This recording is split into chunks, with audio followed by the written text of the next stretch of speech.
Hello friends, नमस्कार। जय जगन्नाथ। ମୁଁ ଦୀପା ଆପଣଙ୍କୁ ସ୍ୱାଗତ କରୁଛି ମୋ ୟୁଟ୍ୟୁବ୍ ଚ୍ୟାନେଲକୁ। ତ ମୁଁ ଆଜି ଅଣ୍ଡାର ଗୋଟେ ଗ୍ରେଭି କରିବାକୁ ଯାଉଛି। ଏଠି ଅଣ୍ଡାକୁ ମୁଁ ଭଲ ଭାବରେ ସିଝେଇ ତା ଦେହରୁ ଚୋପା କାଢ଼ିକି ରଖି ନେଇଛି। ତ ଅଣ୍ଡାରେ ପକାଇବା ପାଇଁ ମୁଁ ଗୋଟିଏ ଆଳୁ ସିଝେଇ ନେଇଛି।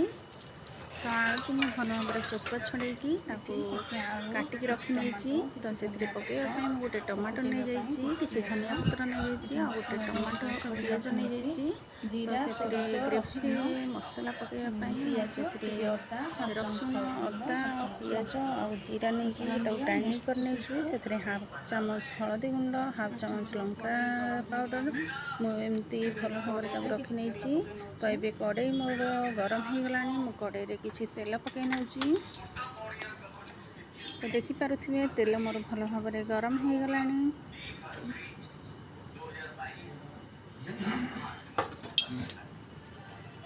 ତ ଏବେ ଆମେ ସେଥିରେ ଅଣ୍ଡାକୁ ପକାଇ ନେବା। ଅଣ୍ଡାକୁ ଭଲ ଭାବରେ ଟିକେ ଭାଜି ନେବା।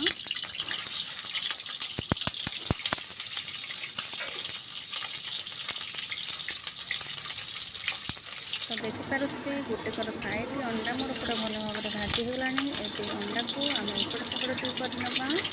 ତା ପଛକର ସାଇଡ଼୍ ଟିକେ ଭାଜି ନେବା।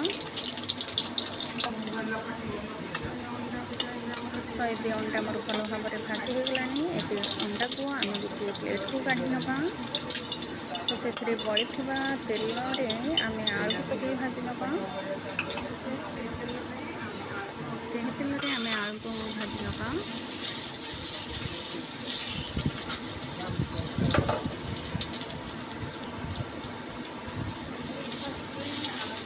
ତ ଆଳୁକୁ ଆମେ ଏପଟ ସେପଟ ଟିକେ କରିନେବା ଭଲରେ, ଆଳୁ ଟିକେ ଫ୍ରାଏ ହେବା ପାଇଁ। ତ ଏବେ ଆଳୁ ଆମର ଭଲ ଭାବରେ ଭାଜି ହେଇଗଲାଣି। ସେଥିରେ ଆମେ କାଟିକି ରଖିଥିବା ଟମାଟୋକୁ ଆଡ଼୍ କରିନେବା।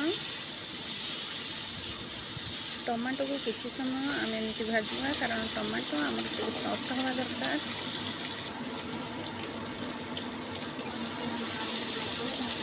ତ ଏବେ ଆମର ଭାଜି ସାରିଲାଣି ଆଳୁ ଟମାଟୋ। ଆମେ ତାକୁ ସେଇ କଡ଼େଇରୁ କାଢ଼ି ନେବା ଗୋଟିଏ ପ୍ଲେଟ୍କୁ।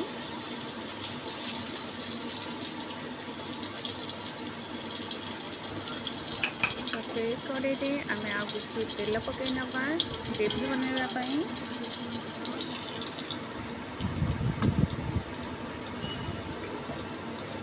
ତ ଏବେ ଦେଖିପାରୁଥିବେ ତେଲ ମୋର ଭଲ ଭାବରେ ଗରମ ହେଇଗଲାଣି। ତ ଆମେ କାଟିକି ରଖିଥିବା ପିଆଜକୁ ତା ଦେହରେ ଆଡ଼୍ କରିନେବା। ତ ପିଆଜକୁ ଭଲ ଭାବରେ ଆମେ ଟିକେ ଭାଜି ନେବା।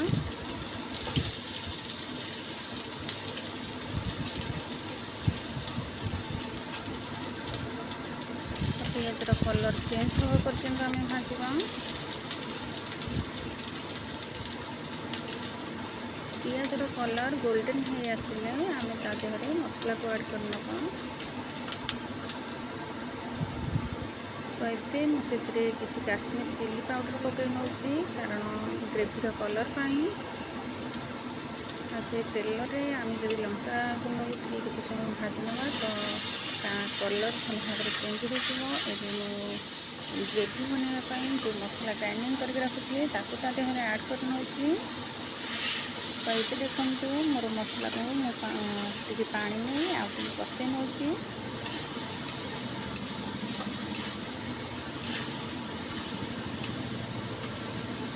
ତ ଏବେ ଏ ପାଣି ମରିବା ପର୍ଯ୍ୟନ୍ତ ଆମେ ଟିକେ କଷିବା।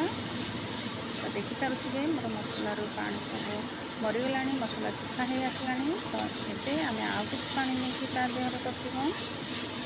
ଆଉ ଟିକେ ପାଣି ଦେଇଦେବା ତା ଦେହରେ।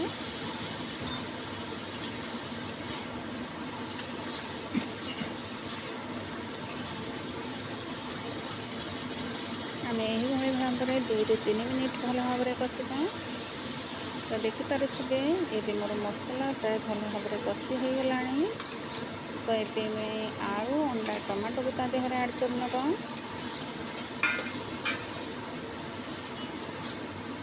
ତ ଏଇଭଳି ଭାବରେ ଆମେ ତାକୁ ଗ୍ରେଭି ଦେହରେ ଗୋଳେଇ ନେବା। ତ ଏବେ ଆମେ ସ୍ୱାଦ ଅନୁସାରେ ତା ଦେହରେ ଲୁଣ ଆଡ଼୍ କରିନେବା।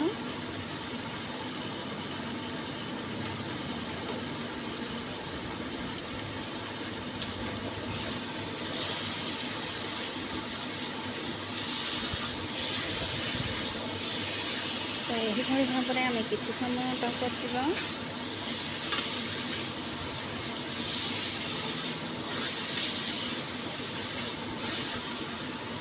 ତ ଏବେ ଆମେ ସେଥିରେ ହାଫ୍ କପ୍ ଭଳିଆ ପାଣି ନେଇଯିବା। ପାଣିକୁ ଦେଇ ଭଲ ଭାବରେ କଷି ନେବା ଅଣ୍ଡାକୁ।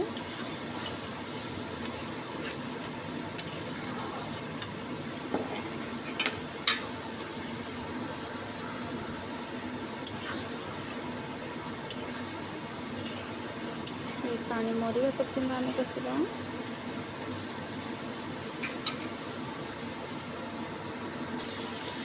ତ ଏବେ ଦେଖିପାରୁଥିବେ ମୋର ପାଣି ମରି ଆସିଲାଣି।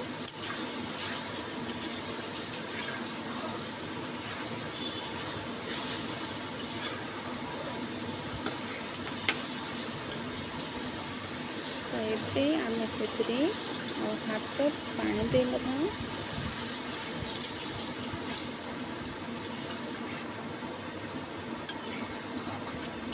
ତ ଏବେ ୟାକୁ ଆମେ ଫୁଟିବା ପାଇଁ ଛାଡ଼ିଦେବା। ତ ଏବେ ମୋର ଦେଖନ୍ତୁ 5-7 ମିନିଟ୍ ଭଲ ଭାବରେ ଫୁଟି ସାରିଲାଣି। ତ ଏବେ ଆମେ ତା ଦେହରେ କାଟିକି ରଖିଥିବା ଧନିଆ ପତ୍ରକୁ ଆଡ଼୍ କରିନେବା।